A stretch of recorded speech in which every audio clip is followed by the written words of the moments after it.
This is the Biz News Podcast, one-on-one conversations with experts in business and personal development.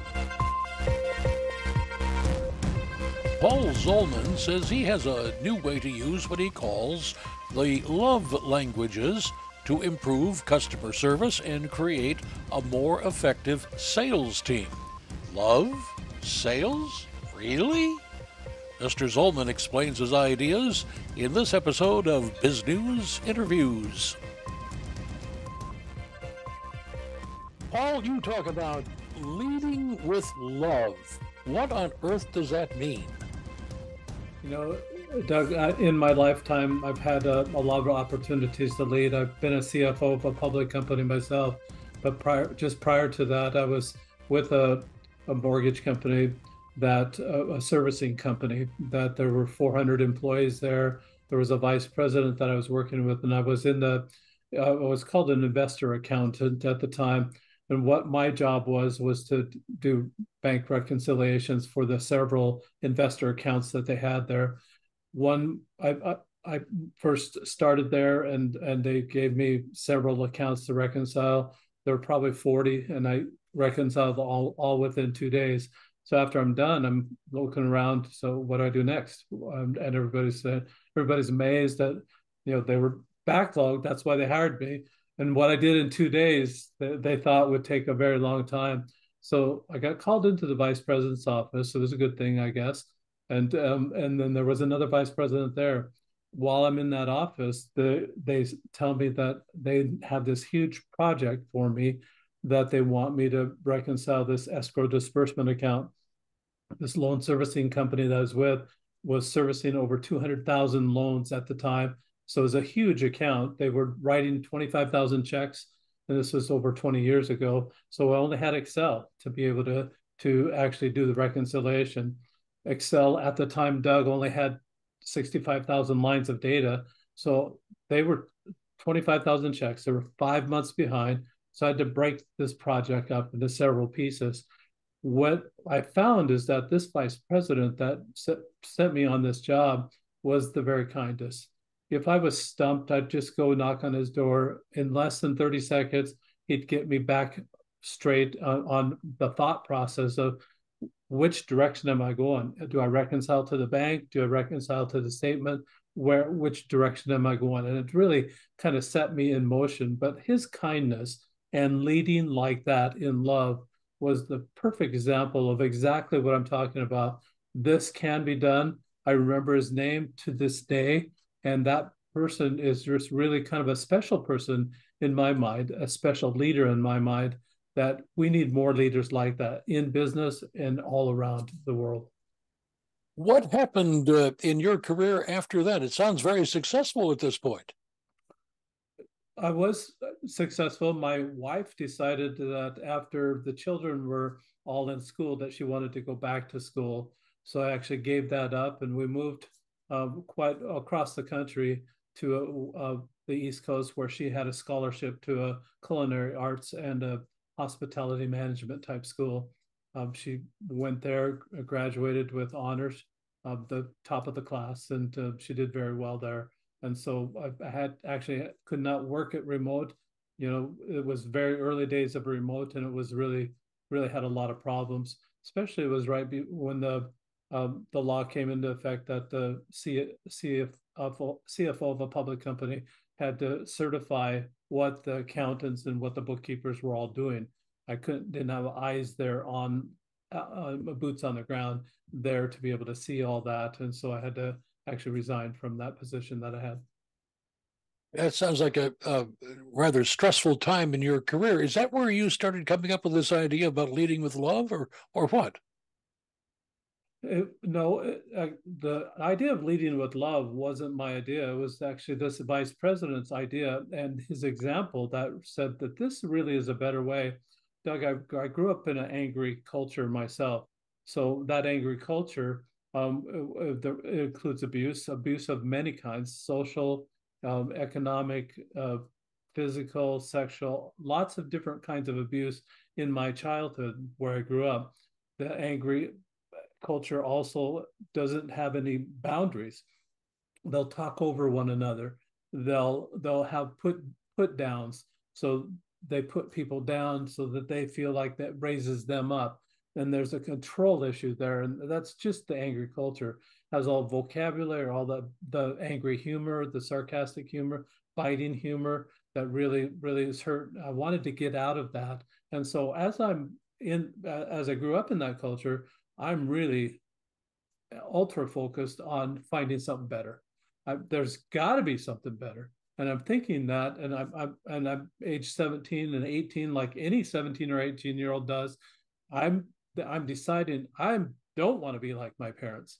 I'm going to do exactly what my parents didn't do. I'm going to do other things, and it just that's what 18, 17, 18-year-olds kind of make that thing, that promise to themselves that they're going to be different than their parents. What I found though, Doug, was that my father would would have anger spouts, and it would mostly be targeted toward me. I'm number 10 of 11 children. And so they would have a date every week. My father was a truck driver, gone during the week, home on Fridays, dated my mother every single Friday. I love that about my father. I can't even duplicate that in my own life.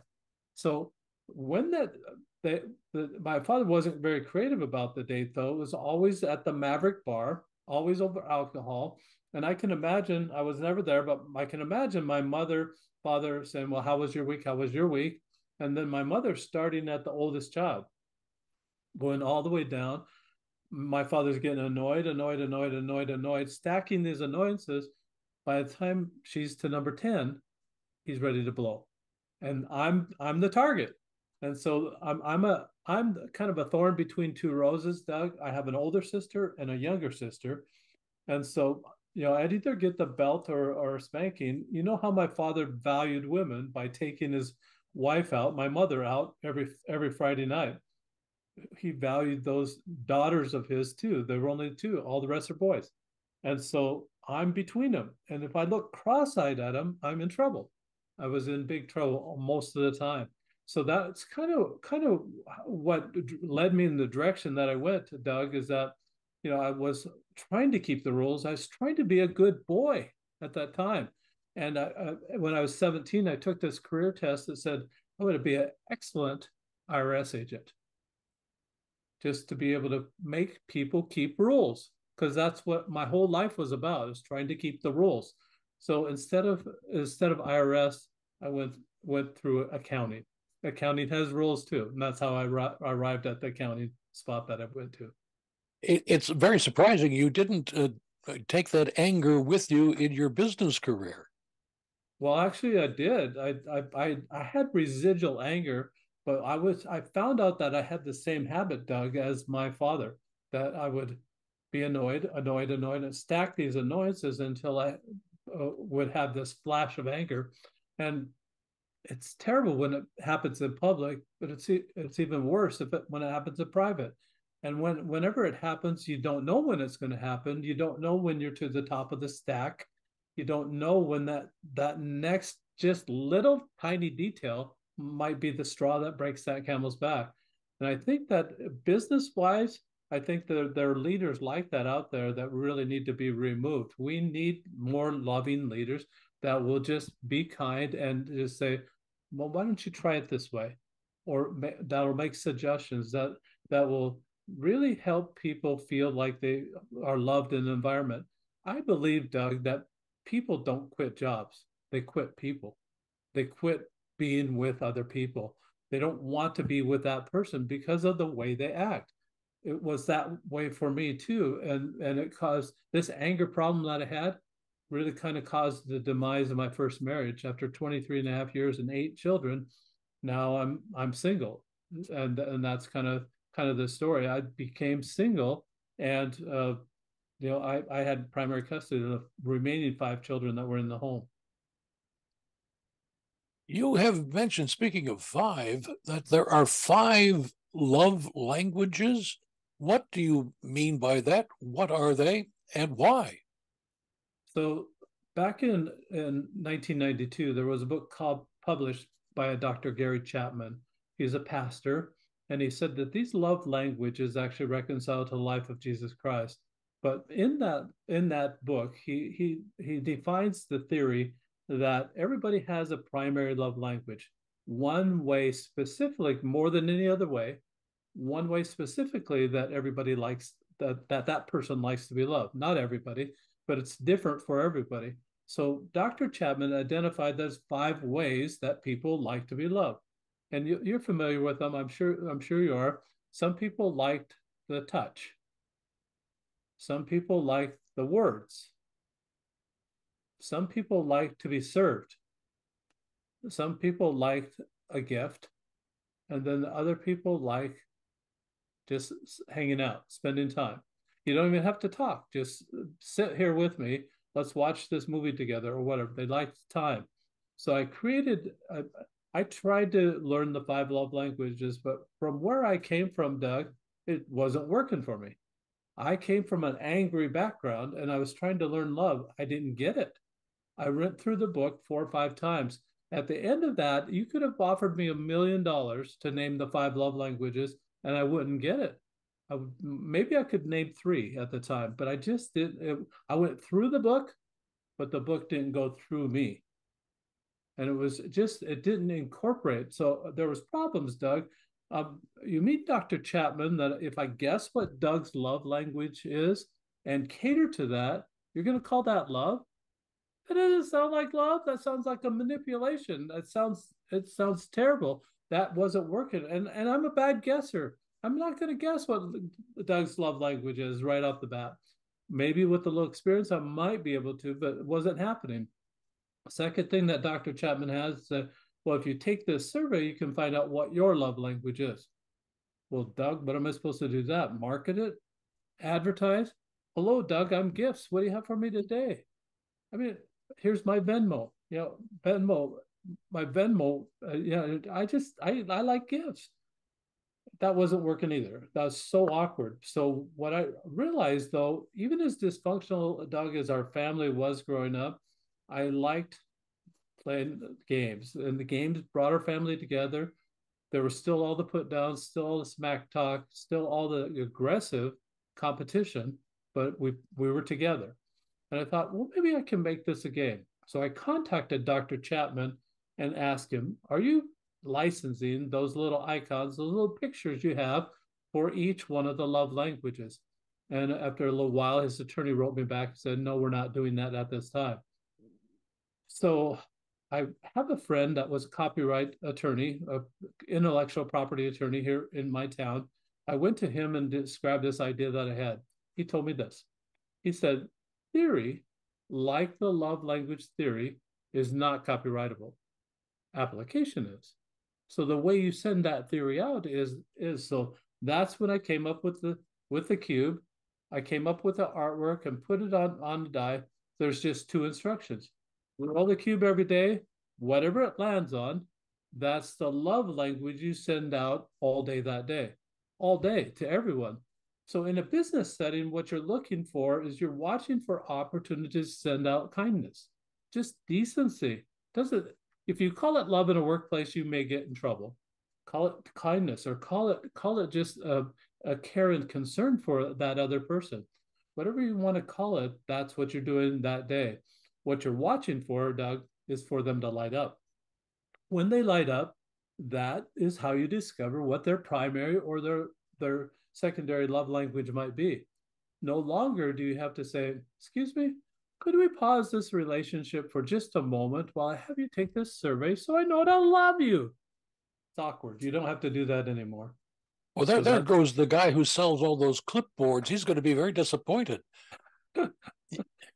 Yeah, you have put a lot of your thoughts into a book. Tell us about that. What's the name, and what do you have in it?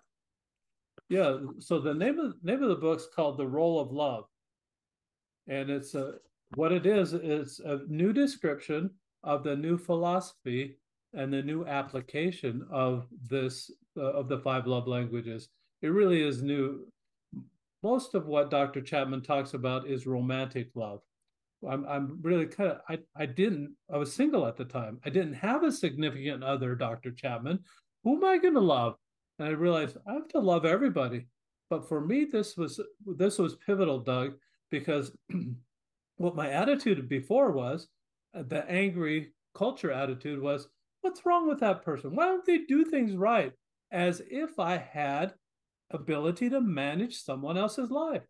I realized that's a boundary that I didn't even have, that I needed to draw, make it a hard line boundary. I'm not in charge of them.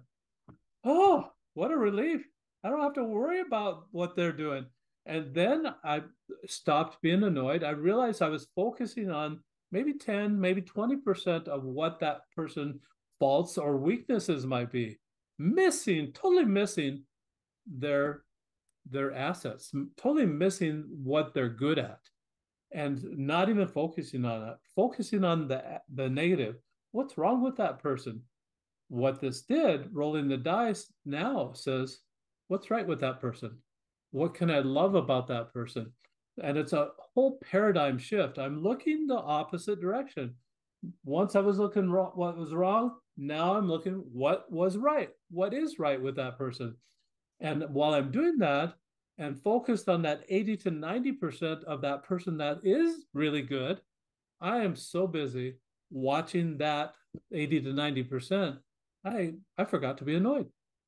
I'm not stacking annoyances anymore to get to that flash of anger. What's happening, Doug, is I'm stacking kindness on top of kindness, on top of kindness, on top of kindness to get to those higher laws of love, of charity, or compassion, or mercy, or forgiveness, or empathy, or sympathy. All those are higher laws of love. The love languages are basic. Everybody needs this basic foundation.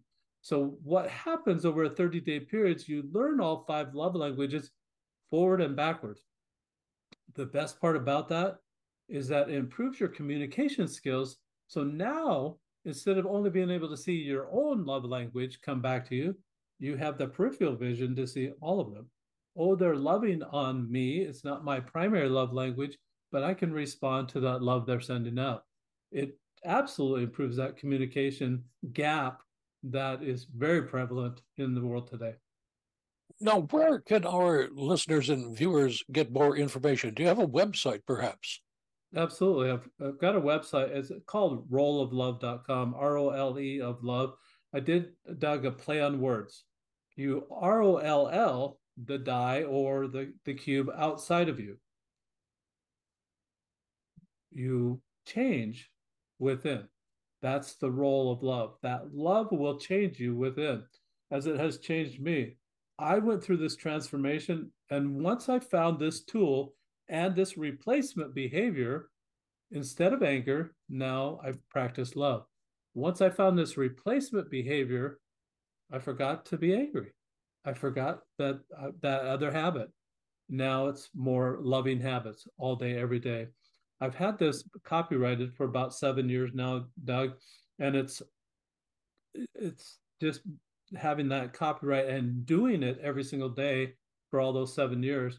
It's a whole lot easier now to love and send love out and watch people light up and discover what their love language is, take a mental note for that person, then wash, rinse, repeat.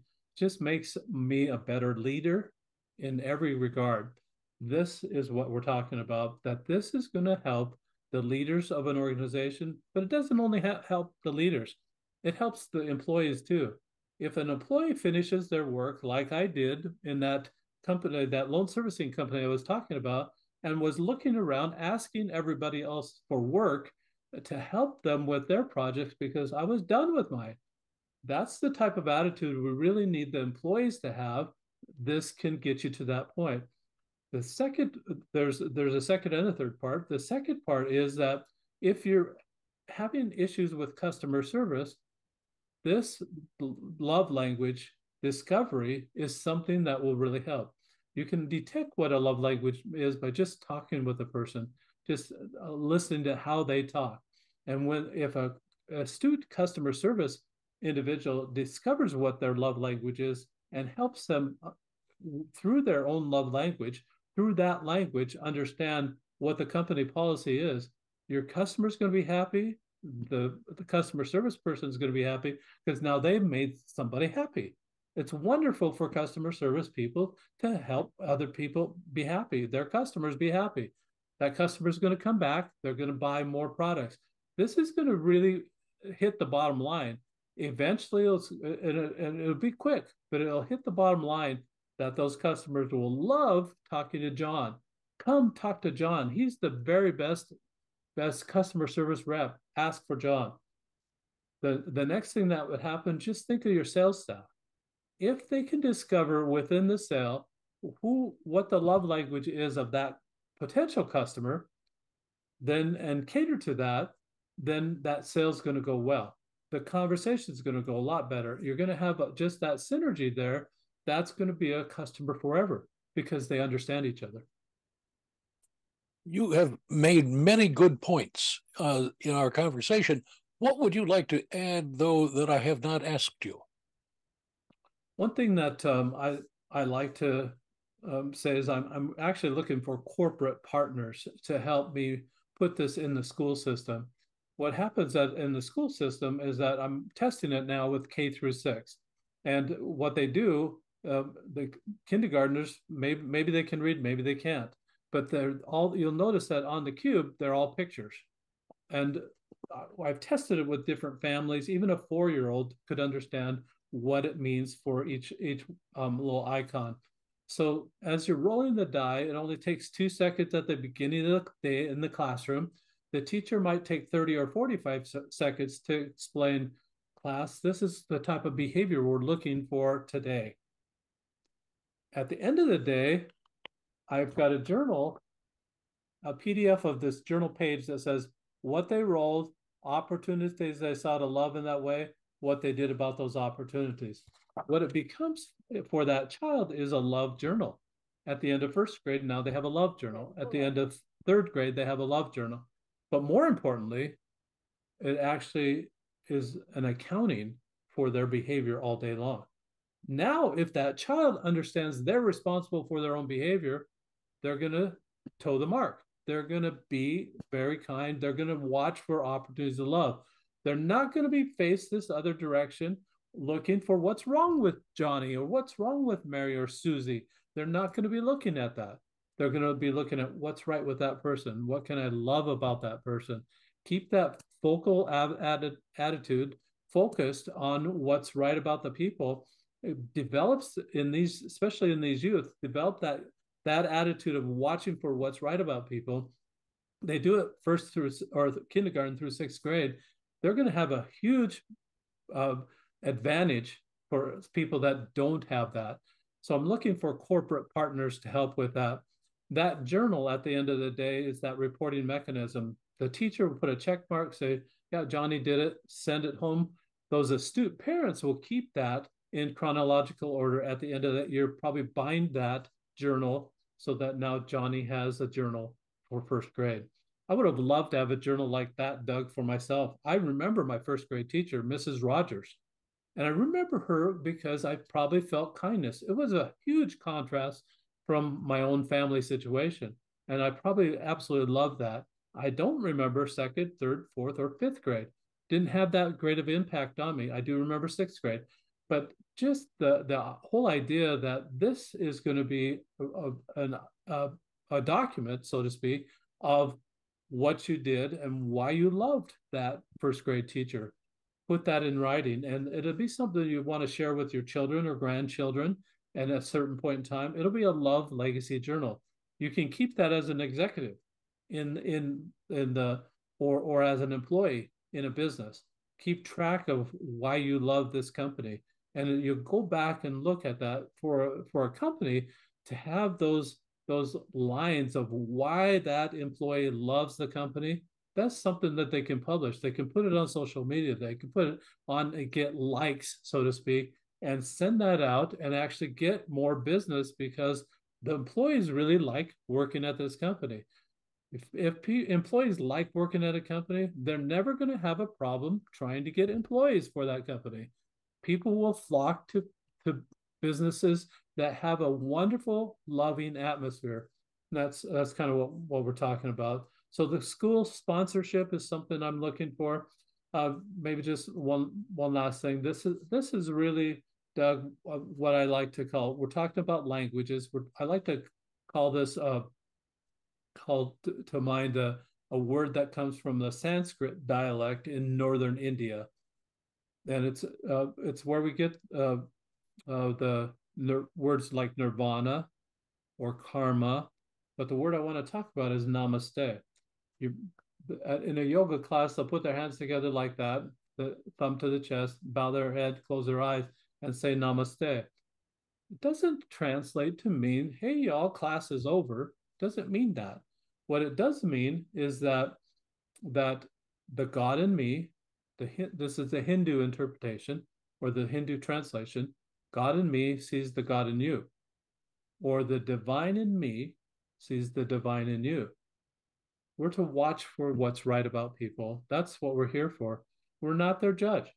And once we realize that and we stay in our lane to remember what's right about that person, make it about them. And by making someone else's day, there's great satisfaction that comes to the person that does that. That's what we're looking for. Employers and employees, we can make each other's day. Let's make it happen. You've been watching the Biz News Podcast. We welcome your input. Send your email to editor@biznews.com. Thanks for watching.